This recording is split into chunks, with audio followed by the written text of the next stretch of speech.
Well, hi everyone, and welcome to episode 65 of SCOTONOMICS, especially those of you who are joining us from Facebook, YouTube, and Twitter. So, tonight I'd like to welcome William, who is my guest for tonight. Welcome, William. Hi, Kieran. How are you doing? I'm good. Yeah, how are you? Yes, I'm very well. I'm looking forward to covering this. I know there's quite a lot of people who are interested in what it actually means, and there was a few tweets flying around from our SNP potential First Ministers that kind of impact the just transition as well. So it'd be great to see if anyone's got any specific questions on that. But before we get into that, I'd like to know how you feel as an independent supporter, but also an SNP councillor, about Nicola Sturgeon's resignation last week. I was pretty devastated, if I'm really honest. I think you knew that when I spoke to you the next day. Some tears were shed, and Nicola's been a huge inspiration to me personally. It was really inspiring to see really a working class woman get to the top job in Scotland. And so, yeah, that was quite hard, but I think it has its advantages in that. And I think she knew this as well, that the independence movement should not be assigned to a particular person. And I think that, she'd become aware that, in some ways she was becoming an impediment, although she's been a very able leader. So it will be interesting to see who comes forward and how they take the SNP forward. But, frankly, William, I'd really like to see people from the Yes movement, prominent people who are leaders, taking a leadership role in the Yes movement, which should be apolitical, and really start getting that off the ground a little bit more. We need to be out, setting up stalls every weekend and having conversations with people. That needs to happen a lot more. Yeah. Leadership comes from everyone in a movement, doesn't it? Not Yeah, just the person absolutely. who's either assigned or assigning themselves to the You know, movement. the party is the political arm of the independence movement, or one of the political arms. Mm. Obviously, two other parties now who are pro-independence, and that has its place, and that's places to get into places of power, which is the parliament. But the wider movement have to talk to people, and the only way to do that is to get out there and do it, and set out your stall, literally. Yeah. Okay, well, yeah, that's interesting. We're going to have a busy couple of weeks, no doubt, finding out a little bit more about the people who've thrown their hat into the ring. We are going to invite all of them to take part on an economics husting at SCOTONOMICS Festival of Economics. It's just before the close of voting for the leadership role, so we think the timing's perfect. Let's hope we can do that. If we don't, we've still got loads going on the festival, but timing means we just had to see if we can get an economics hosting. That would be fun, wouldn't it, Kieran? Yeah. So, today I am interviewing you. So, we have launched our first economic report, and it will be available from our website tomorrow. And it's entitled A Just Transition. So, an unlikely destination for the Scottish economy, and was written by William. So, following on from his master's research project for his recent Green Economy Masters. So, it looks at the likelihood of Scotland achieving a just transition. And it's fair to say William was not too hopeful. So, tonight we're going to launch a report with a conversation covering the just transition in Scotland. So, William, would you like to say a little bit more at the start? Yes, so we're looking at, it would be great to hear people's opinions and thoughts and questions on this, because I think everyone will be aware of that phrase just transition, but I wonder if anyone would like to kind of hazard a guess, or maybe they think they know what that just transition means.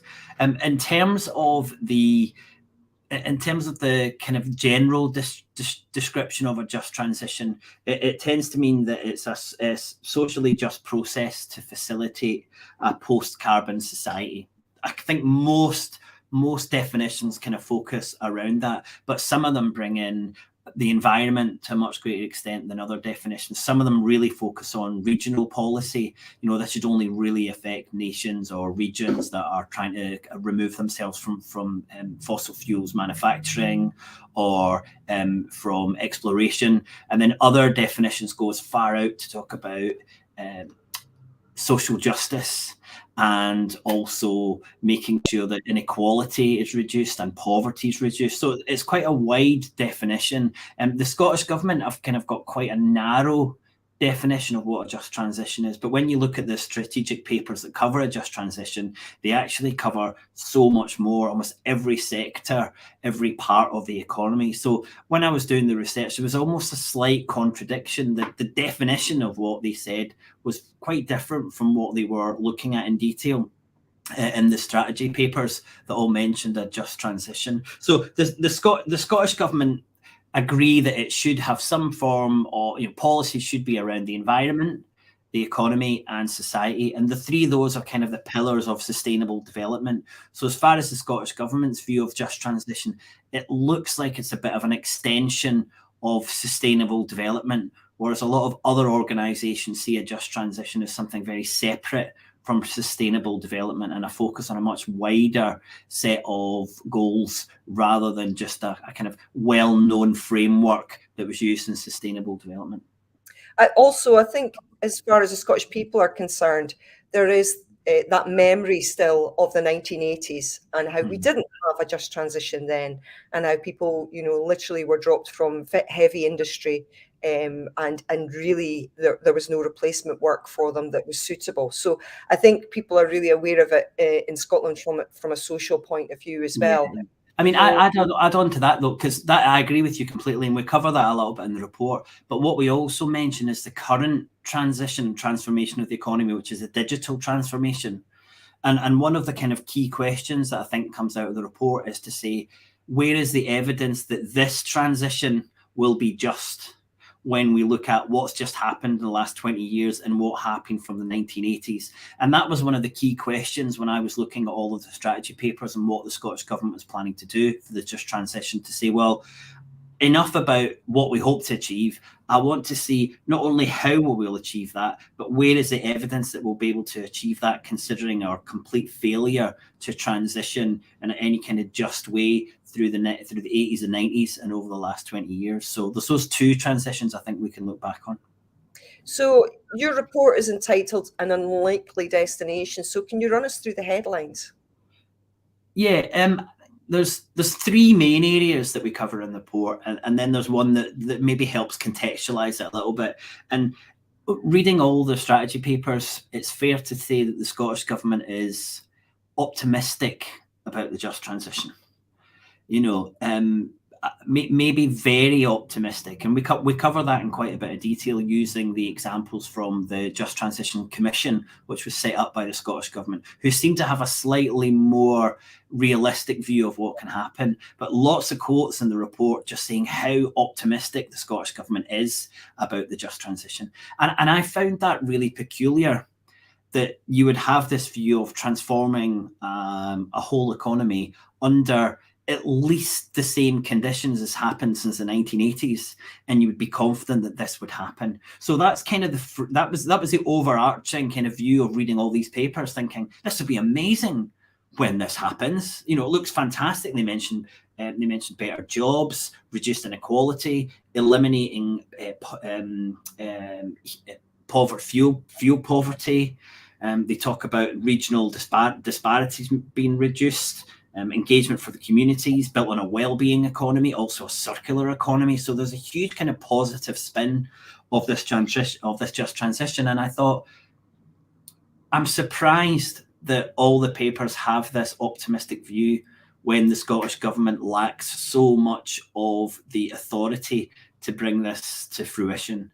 And one of the key phrases I think from the report is that the Scottish Government seem to have taken on the responsibility of delivering a just transition without any or not much of the authority to do that. And I found that, and I always have found that really peculiar when you read these strategy papers and they say, we're going to do this.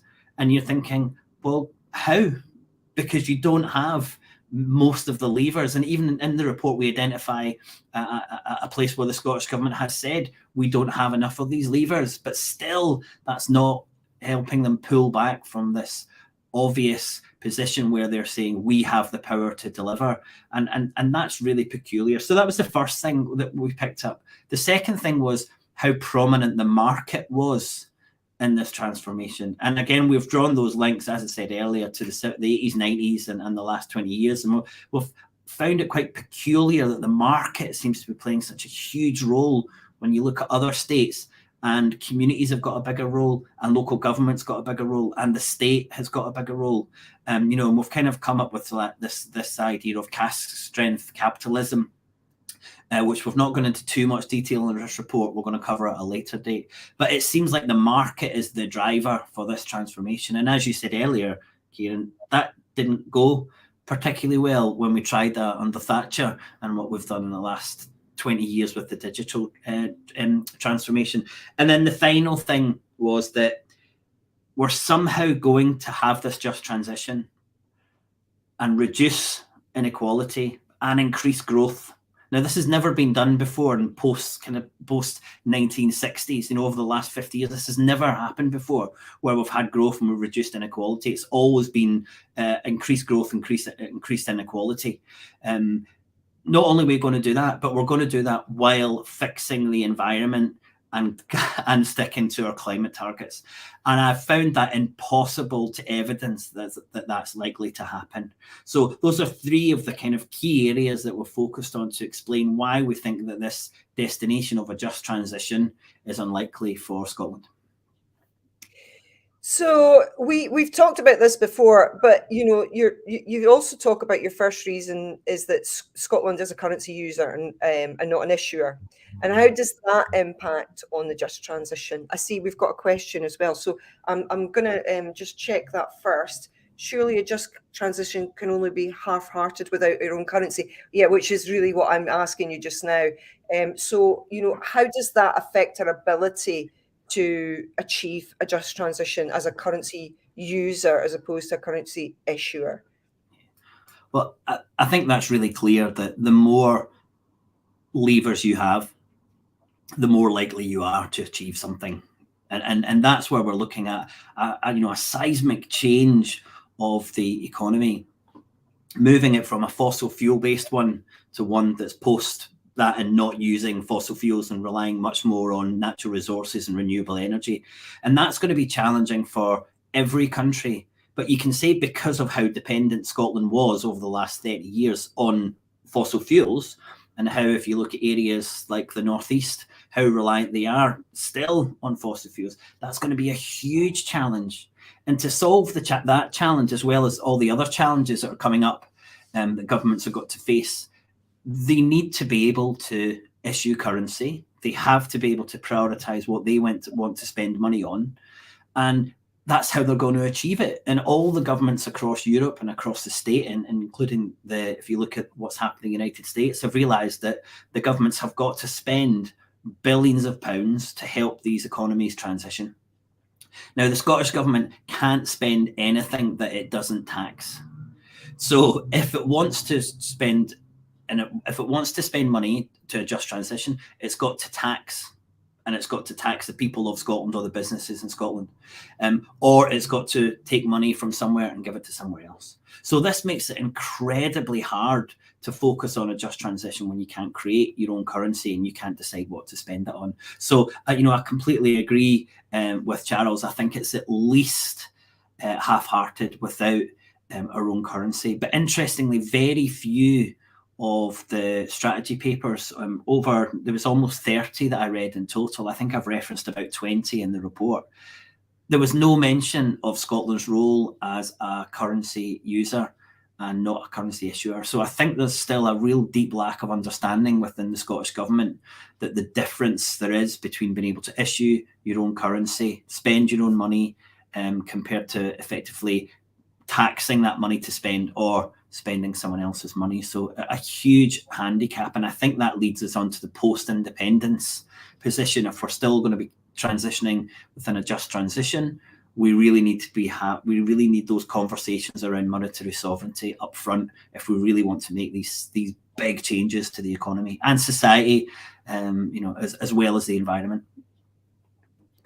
So this is something that we have discussed before, and I've seen a lot of people on in the independence movement accuse the Scottish government of neoliberalism. But is there another way without trying to get private players with their collection of currency to do a lot of the work for you? How else can you do it if you're not a currency issuer?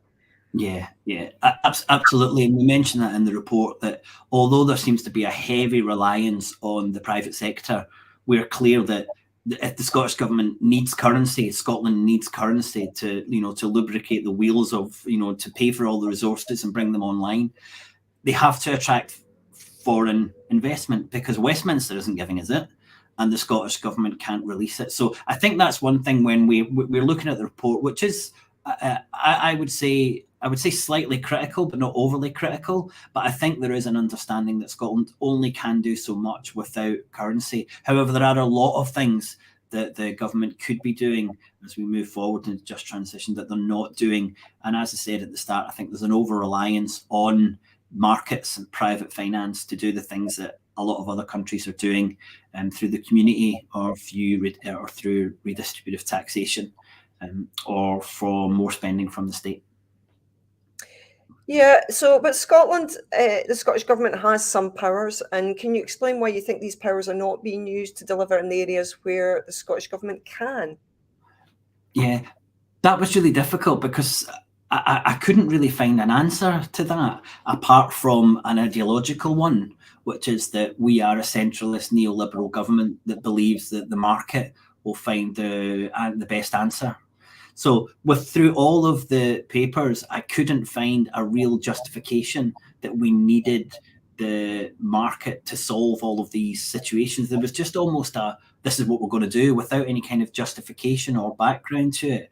So it was difficult in a way to kind of answer that question, but you could see that there was a lot more that the Scottish government could do. And noticeable in all of the reports was the lack of any kind of coverage of taxation or increased taxation or redistributive taxation. And I found that really interesting. In the report, we've got a couple of examples that are pulled out from the Just Transition Commission, which say taxation might be an idea here, extra regulation might be an idea here, but you don't find that in the strategy papers, and that's absolute textbook page one of the neoliberal handbook is not to look at taxations to redistribute and not to look at regulation. There's a lot of self-regulation, guidance, advice, but there's very little focus on regulation. And that's hugely worrying. And I think the Scottish government could do a lot more in terms of regulating some of the markets and also looking at what taxes they can allow local authorities to raise. And we mentioned in one of the kind of separate areas within the report what's happening with ScotWind and payments to communities. And we kind of look at that and say, this is a good example of what might happen if Scotland enters a period where they're earning or trying to earn a lot more from the natural resources. So there's a couple of areas that the Scottish government could look at, but without the big powers, they're really going to struggle to achieve that. So let's imagine Scotland votes for independence, and we are a currency issuing country, a normal currency issuing country. And what do you think it's possible then? Do we have the real resources? Do we have the people, the skills, the materials? Yeah, absolutely. I don't think there's any doubt that every country, certainly every country of the global north can transition to a much more just society. And it's terrible looking back to like the 1980s, but there was so much less inequality in the early 1980s than there is now. So we can achieve that. When you're looking at a just transition, it's not just about making sure we reduce our use of fossil fuels. It's about having a much more just society, and we can definitely do that because we have all of the resources. The huge challenge is that if we are still continuously chasing growth, then it's really difficult to see how we can do what we've never done before, which is reduce inequality while raising growth and protect the environment. But in terms of all the real resources, Scotland has those resources, without a shadow of a doubt. But we just need, I think, the understanding and then the desire to start focusing our economy more on well-being than on growth. So we've got a question from Ashbury Stumble. How can it be shown that Westminster's energy policies hinder a just transition? Do you touch on that in the report?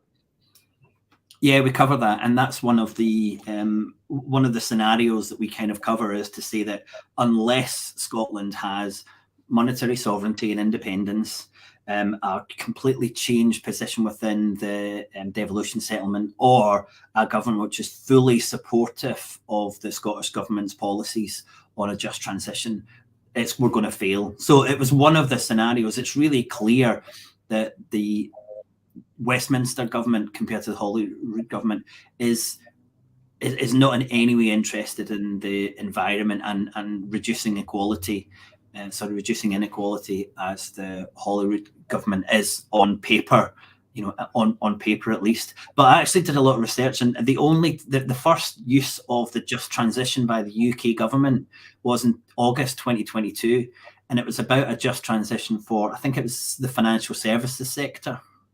So, and the Scottish government had been talking about a just transition since at least 2018, and it's in, more than 30 of the strategic papers mention just transition. And it's not in any policy document, even up until now, it's not in any policy document from the UK government. So it's a huge issue that the policies that we need support from, and we cover in the report, it's not just currency, it's trade. There's a huge section on the Scottish government wanting to have a much more just approach to trade. It doesn't have any role in trade negotiations. I mean, it's not even invited to give an opinion for the people at the table. So again, they're highlighting all these things which would stop them delivering a just transition, but still taking the responsibility for it. So I think it's really clear that those changes are there. I mean, how can we show that Westminster's position on a just transition is different? Well, I think it's really obvious that it is, but we really do have to highlight, and I hope the report goes a little bit way towards that the Scottish government is keen to do this, but there's a lot of things that are stymieing achieving it. That's really shocking that you found that the term just transition is taken so long to actually enter the labyrinth of papers coming from the UK government. That's just so shocking.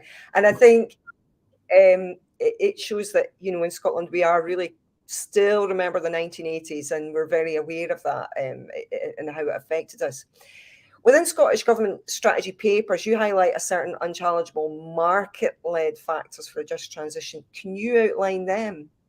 Yeah, so we're probably going to do another paper looking at this in a lot more detail, and this is where we're analysing all these papers, and it did look, when I was reading them all, a lot of them could have been written by the Conservative governments over the last 15-20 years, and let's include the Labour neoliberal governments in that as well, because of the role of the market. And obviously Westminster governments have less of an excuse for that because they're the currency issuer, so they're making a definite choice not to spend government money, but to try and engage the private sector. Whereas, as we said earlier, the Scottish government's choices aren't as clear-cut as that. But it was really clear that the market had a substantial role. I kind of picked out 5 things to cover. So the first one was that the normal market conditions for natural capital, including carbon sequestration and renewable energy, it just seemed that would be covered by the market. That was it. And the involvement of the Scottish National Investment Bank and the huge problem with Gresham, which is a private forestry company based in England, and also the approach of the ScotWind auction, with having a huge amount of those resources lent to use by multinational companies. So there was a lot of examples that the market would just have the role to play, and I found that quite peculiar. We also looked at the Scottish government, and it had a clear role that it was to its investment was to crowd in private sector investment. And again, that's something you find in a lot of neoliberal governments, that they say, we'll put a little bit of money in, we'll effectively support your private sector investment. And there was nothing that was challenging in that. It was all just accepted. I mentioned earlier, taxation played no significant role in redistributing the benefits from a just transition. Again, very highly reliant on the market to do that.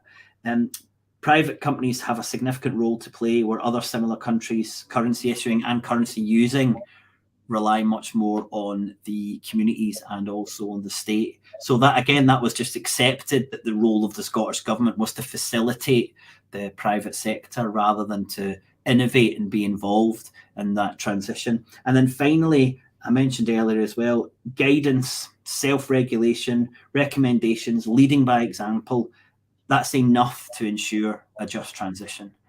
And I'm sure everyone watching will see these things being the kind of shibboleth of a Westminster government, a neoliberal government talking about the market and the role of the state. So it wasn't just that those things were in there, it was that they weren't being questioned and they were just taken as read, this is what's going to happen. And that's one of the things that I found worrying.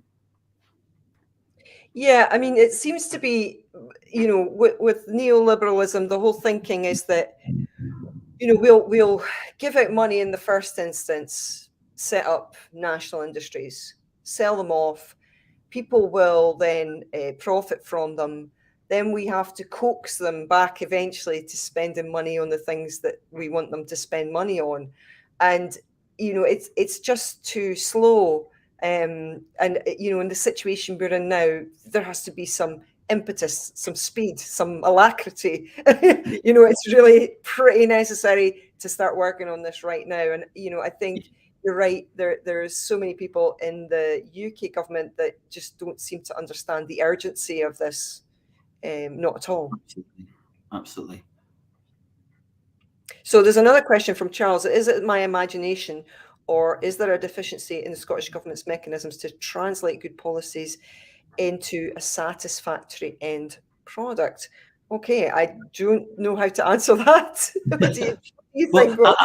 I'll certainly say within this just transition framework, then absolutely, and I can see why there's the temptation to say that we've got the powers and we can do this and we're a proper government and we can make all these changes. I understand why there's the desire to do that, but it really does set yourself up to fail when you're trying to predict or trying to manage a process where you have the responsibility but not the authority. And I think these are a brilliant example of the Scottish government. And I think you can trust the Scottish government that they want to do these things, but the targets that set themselves are on one side unrealistic. And when I mentioned this kind of desire for green growth, this increasing throughput in the economy whilst reducing the environmental impact, I think that's impossible.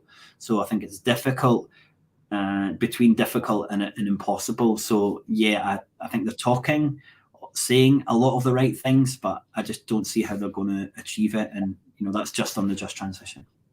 Yeah, I mean, I think the Scottish government are in a stressed middle management position, and there's a famous epidemiologist called Michael Marmot who did a study in Whitehall, and his hypothesis was the people that were right at the top had the most stress, and they were the ones that were most likely to have heart attacks. And actually, it turned out that wasn't the case.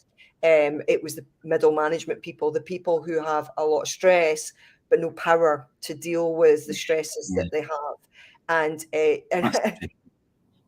so the Scottish government is in that middle management position where it has a lot of the stresses. And I think I felt that very acutely, or saw that very acutely with the demands from the unions. And, the Scottish government obviously having a preset budget that had already been allocated when this enormous growth in inflation, both from the war and from Trussonomics, came along and completely blasted that out of the water. Yeah. I think Chris has just given us a definition of, I don't know, maybe capitalism or neoliberalism. We allow to earn all the money, then we expect their generosity to flow down to us, the masses. Is that not mental? A greedy person by definition will not give us wealth back. Well, Chris, I have picked up on that, and I tried to frame it as I tried to frame it so that there was clear differences between the Scottish Government, because I genuinely think there are, but also that there was similarities between kind of Thatcherism trickle down and also kind of Cameron into Boris Johnson's levelling up. And it kind of looked like you would read to the end of these papers and you would think, was this a levelling up paper? Because it was talking about all of this, all of the ideas of growth and everyone being benefiting in society. And there was nothing about, we need to stop, the 1%, for example. The 1%'s carbon footprints in the UK is way too high. We need to reduce their footprint dramatically and allow people in the UK, or kind of donate that carbon that we've saved to the global south to allow them. There was nothing about redistributing, and I just can't see how you can have a just transition unless you're thinking about redistributing, not just nationally but also internationally. And there's little snippets of that. You find, I think it's the environment strategy paper, which says we are operating beyond our planetary boundaries. Yes. So it does say that, but again, it's just kind of like someone has sneaked that through, and at no point are we saying, therefore, we must start to reduce our throughput. We're just talking about carbon as if that's the only thing that we have to do, and if we achieve that, those net zero targets, then everything will be fine. And I just found there was a bit of a kind of lack of scientific understanding, a lack of naivety into this idea of what net zero and what just transition means. I've got a couple of points I'm going to pull up, Kieran, if that's okay, from David. Hi, David. I know David. Surely it's self-evident that the ScotGov doesn't have the levers of powers and that the publications and ambitions are predicated on independence. Yes. Well, David, none of the papers say that. None of the papers say this will only be achieved with independence. At some point in the kind of the higher echelons of the Scottish Government, someone has said, look, let's run this country as if we've got all the economic powers, and what can we do? And I think that's it's maybe politically correct in how you stay in government for 15 years, but it's economically illiterate, and it's economically naive. And I think that's what a lot of people are going to start judging the Scottish Government on, as it starts to plan a route into independence, because these papers promise a huge amount without any of the powers that we have. It's a huge problem. Well, that's been really interesting, William. So I think that we've done enough for tonight. We've made half an hour out of that programme, and that was our plan.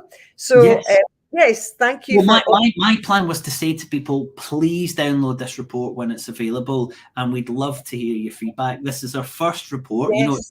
It's only a little bit of what we do because Kieran and I are incredibly busy, but we think it's important to critique what the Scottish Government are doing, specifically in areas around the environment. And I think it comes out from this that our chances are so much more improved when we have much more control of the economic levers, including currency. So please do read the report when it's available tomorrow, and let us know what you think about it. And I hope you enjoy it, because it was a lot of work. Yeah. Also, just another little reminder, we have a live economics event in Dundee at the end of March. So please do join us then. We'd love to meet the people who watch the programme. Come and speak to us. Tell us what you think about it, and critique it. Yes, that would be great. Yeah. And also, we've actually got a Just Transition session on the programme, and we've got Andrew Thin from the Scottish Land Commission joining our panel to speak about that. And I think Laurie McFarlane's joining that one as well, who's a wonderful Scottish economist. So we really do hope you can make it. We've already got 80 people booked on for the event. It's a month away, so we're hopefully going to have a couple of hundred people there. So we would love to see you along. So read the report, come to the event, watch the shows, and that'll be enough for us, won't it, Kieran? Yeah, and meet your economics geeky friends. Okay, so that's fantastic. Thanks for everything, and we'll see you all soon. Bye for now. Bye-bye.